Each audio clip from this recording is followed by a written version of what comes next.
안녕하세요. 오늘도 말씀 정주행 시리즈에 오신 분들을 주님의 이름으로 환영합니다. 어제 하루 쉬었고요. 오늘부터는 사도행전을 마치고 이제 바울이 사도행전 전도 여행, 선교 여행을 다니면서 본인이 개척했던 교회에 편지를 썼던 이제 서신서들을 이제 순서대로 보게 될 겁니다. 그 중에 이제 제일 처음 사도 바울이 썼을 것으로 추정이 되는 데살로니가 전후서부터 보게 될 텐데요. 오늘 이제 데살로니가 1장 1절부터 한번 읽고 묵상해보는 시간 가지도록 하겠습니다. 데살로니가 전서 제1장. 바울과 실와노와 디모데는 하나님 아버지와 주 예수 그리스도 안에 있는 데살로니가인의 교회에 편지하노니 은혜와 평강이 너희에게 있을지어다. 우리가 너희 모두로 말미암아 항상 하나님께 감사하며 기도할 때 너희를 기억함은 너희의 믿음의 역사와 사랑의 수고와 우리 주 예수 그리스도에 대한 소망의 인내를 우리 하나님 아버지 앞에서 끊임없이 기억함이니 하나님의 사랑하심을 받은 형제들아 너희를 택하심을 아노라.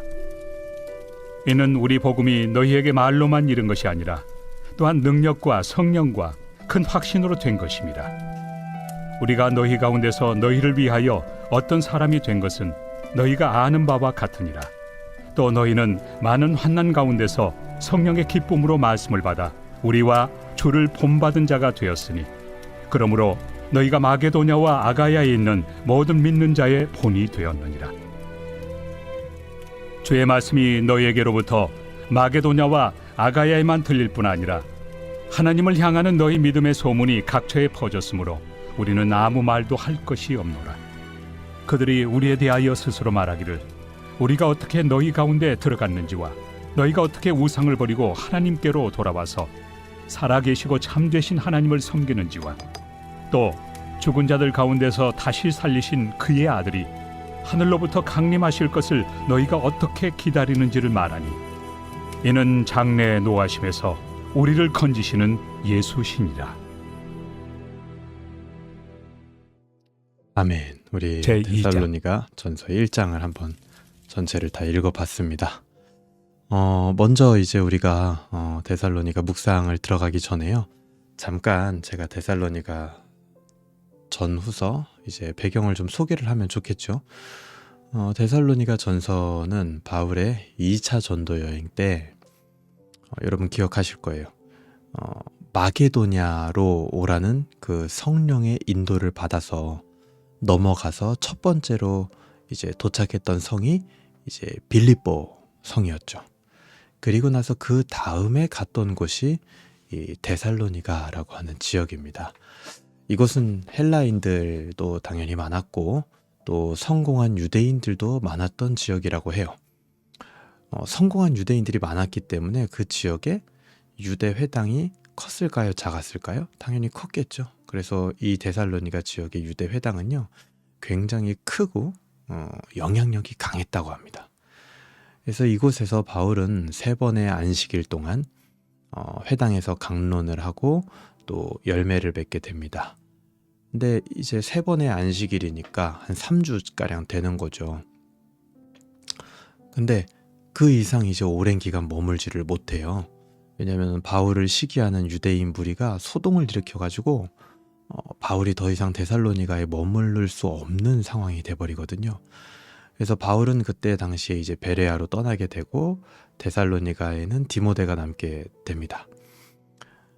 그래서 이제 바울은 자기가 이제 오랜 기간 함께하지 못했고 두고 온 이 데살로니가 교회에 대해서 굉장히 이 걱정과 또 미안한 마음 그런 여러 가지 심정이 교차돼서 이 편지에 이제 그런 감정들이 드러나게 됩니다. 그래서 오랜 기간 바울과 함께하지 못했기 때문에 어떤 면에서 바울에게는 이 데살로니가 교회는요 아직 굉장히 어린 교회인 거예요. 어린 교회. 그래서 그 어린 교회를 향한 이 바울의 그 간절한 마음들 그런 것들이 굉장히 이 데살로니가 전서에 많이 묻어납니다. 그리고 그렇기 때문에 더욱더 칭찬과 격려.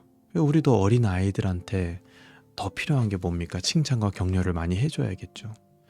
그리고 나서 이제 아직 그들이 부족한 것들을 굉장히 친절한 말로 바울이 이제 데살로니가 전후서에서 안내를 하게 됩니다.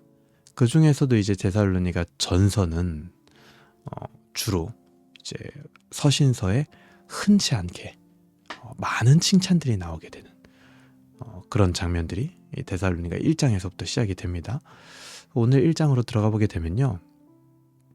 일단 1절은 자기소개죠. 바울과 실로아노와 디모데는 하나님 아버지와 주 예수 그리스도 안에 있는 데살로니가인의 교회에 편지하노니 은혜와 평강이 너에게 있을지어다. 그래서 이 바울이 자기를 어떻게 소개하는지만 봐도 그 편지를 받는 해당 교회와 바울의 관계가 지금 어떤 상태인지가 보여지게 됩니다. 데살로니가 교회에 바울은 자기를 소개를 할 때 자기의 사도직이라든지 이런 걸 굉장히 강조하지 않죠. 지금 그냥 평범하게 소개를 하죠. 그 말은 데살로니가 교회의 교인들이 바울을 충분히 그만큼 받아들이고 인정하는 분위기가 있었다라는 거죠. 나중에 이제 다시 서신서들과 비교해 보면 현저하게 차이가 납니다. 그리고 나서 이제 2절부터는 그야말로 큰 칭찬을 이 사도들로부터 데살로니가 교인들이 받게 되는데요. 2절 보세요. 우리가 너희 모두로 말미암아 항상 하나님께 감사하며 기도할 때 너희를 기억함은. 바울은요 데살로니가 교인들을 놓고 항상 하나님께 감사하며 기도했대요. 너희 모두를 대상으로. 그러니까 이게 이제 목회자의 역할인 거죠. 항상 교인들을 놓고 교인들 모두를 놓고 하나님께 감사하며 기도하는 거.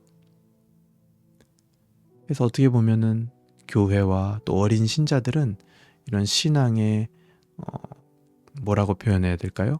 그런 선생 혹은 지도자라고 표현해. 예수님만이 우리의 선생이고 지도자지만 어쨌든 이렇게 바울과 같은 그런 목회자를 통해서 그 기도를 먹어가면서 또 그런 가이드를 또 감사하게 받아가면서 그렇게 자라가는 거겠죠.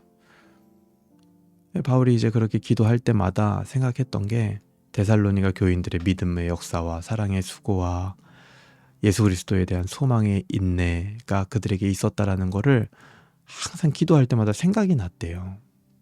그래서 바울이 봐도 이 데살로니가 형제들은요 정말 예정받은 성도들이다, 그런 생각이 들었던 것 같아요.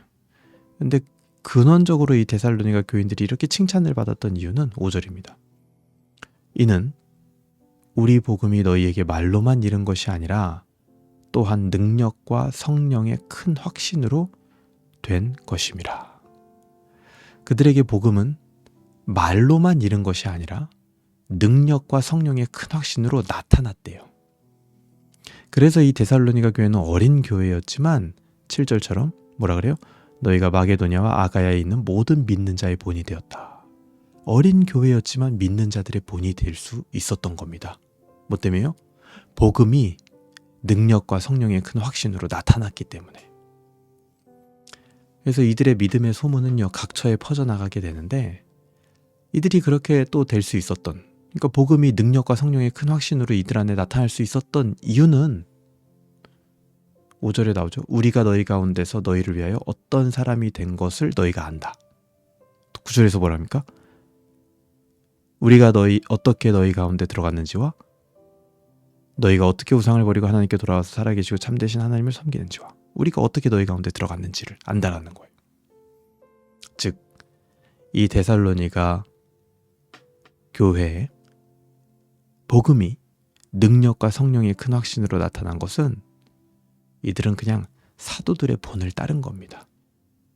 사도들이 먼저 그 복음을 능력과 성령의 큰 확신으로 그들에게 흘려보냈기 때문에 그들은 사도들과 똑같이 믿음의 본을 보이는 자가 됐다라는 거예요. 그러니까 우리가 이 신앙이라는 것을 누구에게 배우느냐, 그게 얼마나 중요한지 여기 나오는 거예요. 사도들에게 배웠던 그대로 하는 겁니다.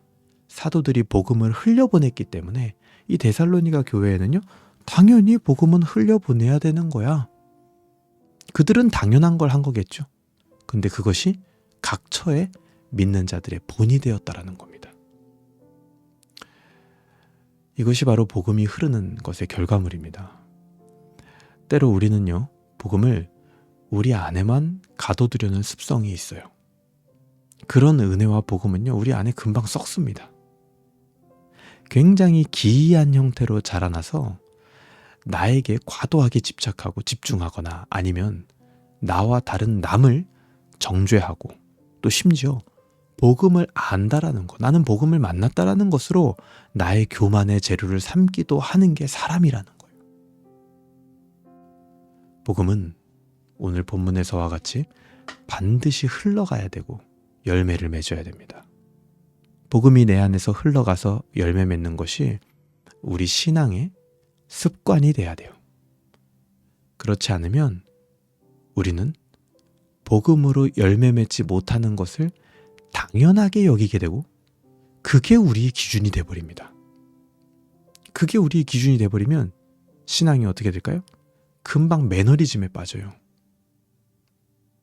뭐 인내력이 좋은 사람은 막 그런 상태로도 5년, 10년 갈 수 있겠죠. 근데 열매 맺지 못하면요, 반드시 매너리즘에 빠집니다.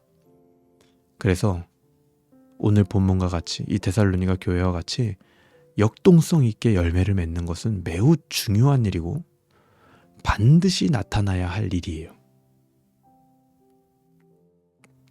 어떻습니까, 여러분? 나는 복음을 흘려보내고 열매 맺고 있는가? 열매를 맺어야 한다라는 신앙의 패러다임을 가지고 있는가?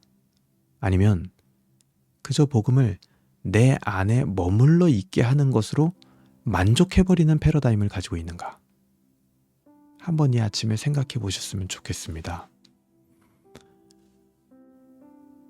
내가 복음을 흘려보내야 할 곳은 어디인지, 또 열매 맺고자 하는 그 열망, 그리고 기도 제목들을 다시 한번 설정하는 오늘 기도의 시간이 되고 또 오늘 하루의 시간이 되기를 주님의 이름으로 소망합니다.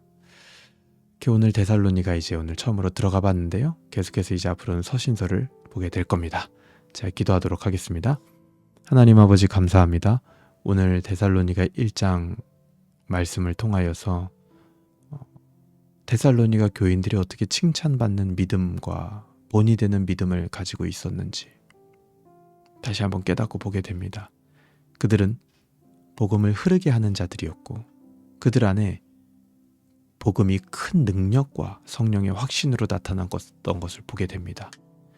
그들은 그런 신앙의 습관을 사도로부터 배웠습니다.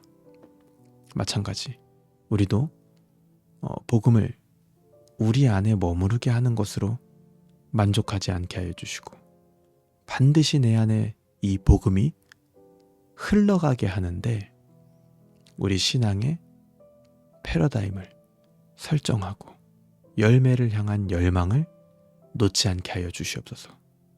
열매 없음으로 인하여 복음을 흐르게 한다라는 생각을 갖지 못함으로 인하여 혹시라도 신앙의 매너리즘에 빠진 분들이 있다면 다시 한번 그 마음속 열망을 주님께서 부릴 듯 일으켜 주시고 이제 열매 맺는 삶, 복음을 흐르게 하는 그 삶을 소망하는 마음으로 살아가게 하여 주시옵소서. 감사드리며 예수님의 이름으로 기도합니다. 아멘. 네, 오늘도 같이 묵상할 수 있어서 너무나 감사했고요. 여러분 오늘 하루도 하나님께 영광 돌리며 하나님을 즐거워하는 하루 되시길 바랍니다. 감사합니다.